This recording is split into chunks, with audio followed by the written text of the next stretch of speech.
अस्सलाम वालेकुम फ्रेंड्स, आप देख रहे हैं हमारा यूट्यूब चैनल अलमका टेक एंड बिजनेस हब। दुनिया भर से हमारे तमाम व्यूवर्स को मिडनाइट मार्केट अपडेट में बहुत बहुत वार्म वेलकम।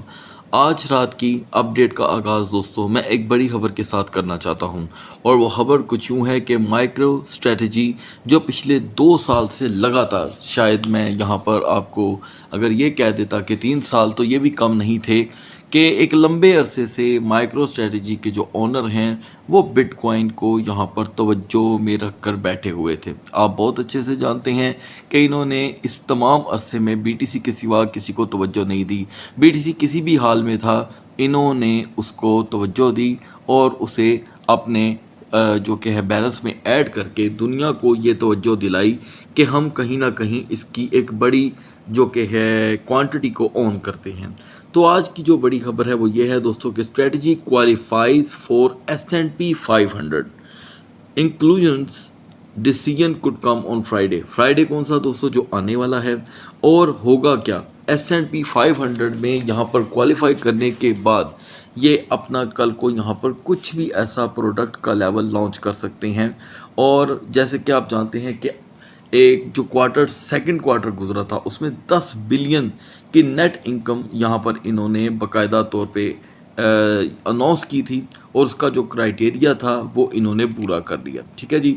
तो S&P committee prepare it's September announcement, यानी कि सितंबर में उम्मीद की जा रही है कि माइक्रो स्ट्रेटजी एक बड़ी कंपनी बन के सामने आएगी, जो ये बात साबित करेगी जी कि अब इस वक्त माइकल सेलर एक बड़ी तादाद होल्ड करते हैं। और इसके बाद इनके क्या प्लान हैं वो आपको फ्राइडे के दिन के बाद या एक दिन पहले, यानी कि जुमे के एक दिन पहले ये अनाउंसमेंट देखने को मिलेगी कि अब ये चाहते क्या हैं।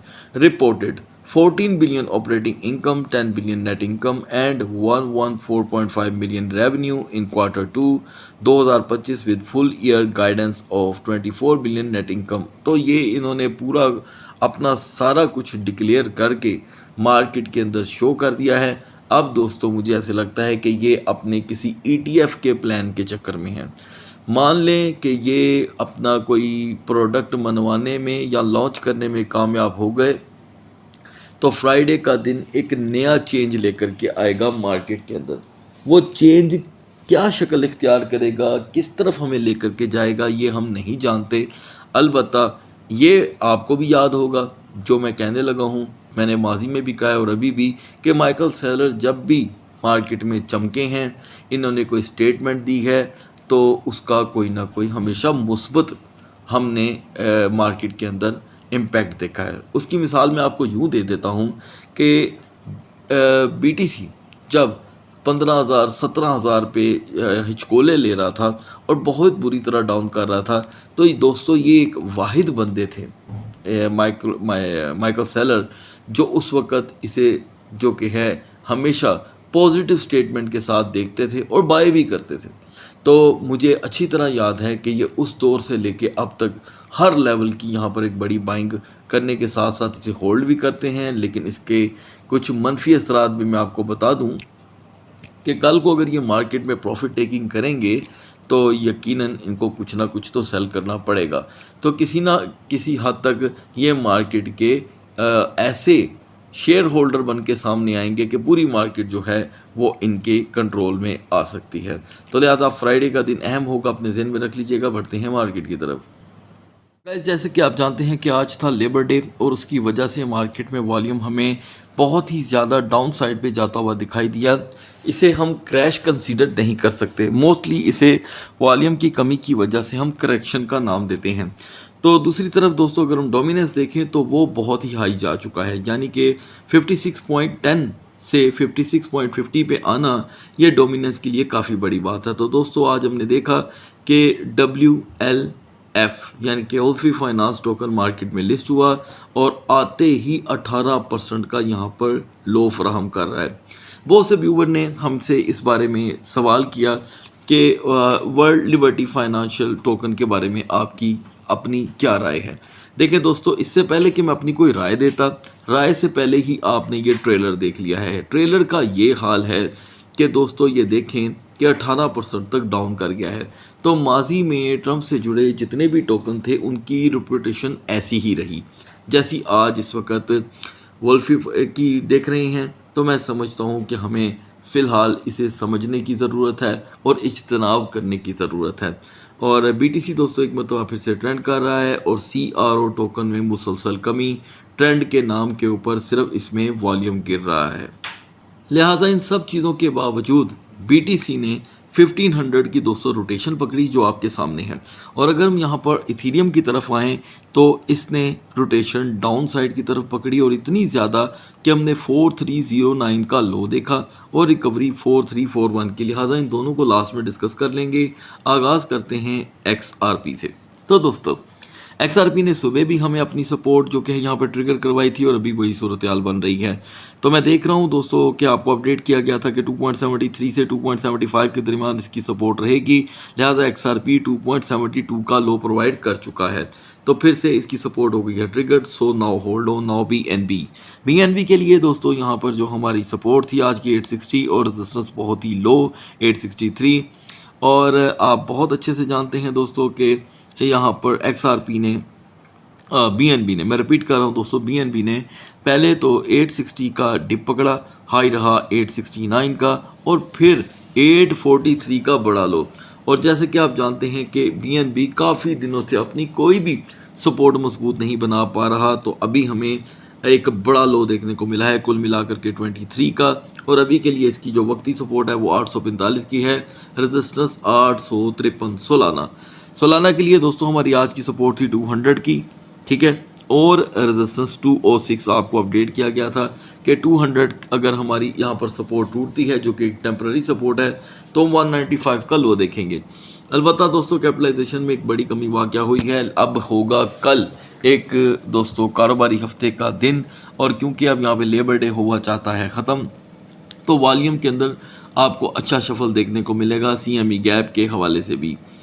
तो 195 को हम यहाँ पर वक्ती एक सपोर्ट कंसीडर कर सकते हैं। जैसे कि आप जानते हैं कैसी सूरत हालों में जो रेजिस्टेंस होती है वो स्लो रहती है। नाउ लिंक के लिए दोस्तों हमारी आज की जो रेजिस्टेंस थी जिसके बारे में आपको बताया गया था कि ये सेफ जोन कंसीडर की जाएगी, वो थी 23.90। दोस्तों लिंक जो है वो 23.84 तक गया और वहाँ से ब्रेक कर गया, वहाँ पे रेजिस्ट नहीं कर सका। हमने लो देखा 22.60 का और 22.60 का लो लगाकर अब ये 22.80 पे है। लिहाजा नेक्स्ट 12 और के लिए अभी भी लिंक को 22.85 की ज़रूरत रहेगी। सपोज़ अगर हम 22.85 को अगले 45 मिनट तक होल्ड नहीं करते तो 22.70 तक का यहाँ पर एक लो लेवल रहेगा। सुई टोकन को लेकर के दोस्तों हमारी आज की सपोर्ट थी 3.20।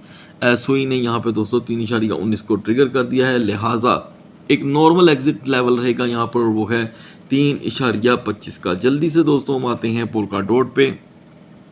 पोल्का डॉट के लिए हमारी सपोर्ट थी 3.75, ट्रिगर हो चुकी है, ठीक है। यूनिस्वैप को फिलहाल हम यहाँ पर इग्नोर रखेंगे। अब आते हैं BGP पे। BGP के लिए दोस्तों हमारी सपोर्ट थी 4.45 से 4.50। BGP ने 4.48 का लो दिया, हाई रहा 4.69 का। ये कुल मिलाकर 21 सेंट की दोस्तों यहाँ पर रोटेशन थी, ठीक है।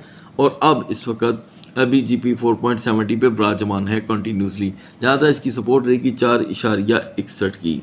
तो दोस्तों वो ट्रम्प टोकन जो सुबह 9.15 तक पहुंच चुका था, वो जिस तरह अपने सीधे पैरों के साथ अपर साइड पे गया था, उल्टे पैर ही वापस अपने पुराने लेवल पे आ रहा है। तो काफ़ी अर्से के बाद मैं देख रहा हूँ कि ट्रम्प कॉइन में वोलेटिलिटी काफ़ी ख़तरनाक हद तक आई हुई है। तो लिहाजा 8.55 इसकी सेफ जोन है। अगर हम 8.45 पे भी पहुंच ना सके तो 8.35 8.30 का हम एक टेम्पररी लो देखेंगे। अब बढ़ते हैं BTC और इथेरियम के कैंडल चार्ट की तरफ। इस हॉलीडे के माहौल में मार्केट एक मरतबा फिर से उसी जगह पे आके खड़ी हो गई है जहां पर ये एतवार की मिडनाइट पे थी। तो अभी हमने देखा दोस्तों कि मार्केट 109,900 का हाई लगाने के बाद पहले, उसके बाद 108,194 बाद में यहाँ पर सेट कर चुकी है। और अब फिर एक मरतबा 109,200 पे हमें रेजिस्टेंस देखने को मिल रही है, which is very very good, not bad. मैं ये नहीं कहता कि 1,09,500 200 ये कोई बुरा लेवल है। अगर हम इसे कंटिन्यू कर पाते हैं, मान लें अपने दिन के आगाज़ से, तो ये एक पॉजिटिव साइन रहेगा। लेकिन ज़हन में रखिएगा कि 1,09,200 कम अज़ कम और ज़्यादा से ज़्यादा 1,09,500 से दिन का आगाज़ BTC को नॉर्मली 1,10,000 10,500 तक लेकर के जा सकता है, लेकिन वीकर जोन आप भूलिएगा मत। वीकर जोन आपके सामने खड़ी है और वो है दोस्तों 108.500। 1,05,800 एक वीकर जोन है, जिससे दिन का आगाज़ इथेरियम को उल्टे पैरे वापस लेके BTC को, मैं आपको रिपीट करता चलूँ कि BTC को उल्टे पैरी वापस लेकर के आ सकता है। ऐसे में अभी भी जिनके ऊपर आप तवज्जो दे सकते हैं उसमें टाओ टॉप के ऊपर है दोस्तों। मैं टाओ को टॉप पे समझता हूँ, ठीक है। उसके बाद यूनिस्वैप और थर्ड पे लिंक। अब बढ़ते हैं इथेरियम के कैंडल चार्ट की तरफ। इथेरियम के प्राइस में दोस्तों सिर्फ हमने कमी देखी, 4480 पे हम थे। ज़्यादा तर इसकी मार्केट जो है वो हमने $10 की रोटेशन में देखी। 4491 हाई रहा, लो 4309 का, ये एक बड़ा लो है। तो आपको अपडेट किया गया था कि 4450 के बाद इसकी वीकर जोन स्टार्ट हो जाएगी, हम 4410 4405 तक का लो देख सकते हैं। तो लिहाजा दोस्तों इथेरियम के प्राइस में कुल मिला करके हमने 190 की कमी देखी, जिसमें से जस्ट 4340 की यहाँ पर रिकवरी हुई है। कैंडल पे आप देख सकते हैं दोस्तों कि एक बिग बेरिश कैंडल बनी है और यहाँ पर सपोर्ट नहीं बन पा रही, लेकिन फिर भी हम 4450 को इसकी सपोर्ट कंसीडर करेंगे और रेजिस्टेंस जो हमको चाहिए सुबह के लिए वो है 4390 की।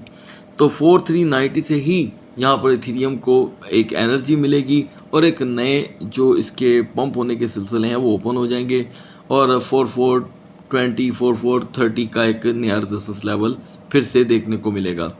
वीकर जोन दोस्तों आपके सामने है। हेल्पफुल के तौर पे हमारे लिए जो टोकन रहेंगे उसमें HNT है, उसके बाद है दोस्तों PGP और सुई। सो गाइस, सुबह तक अल्लाह हाफिज़।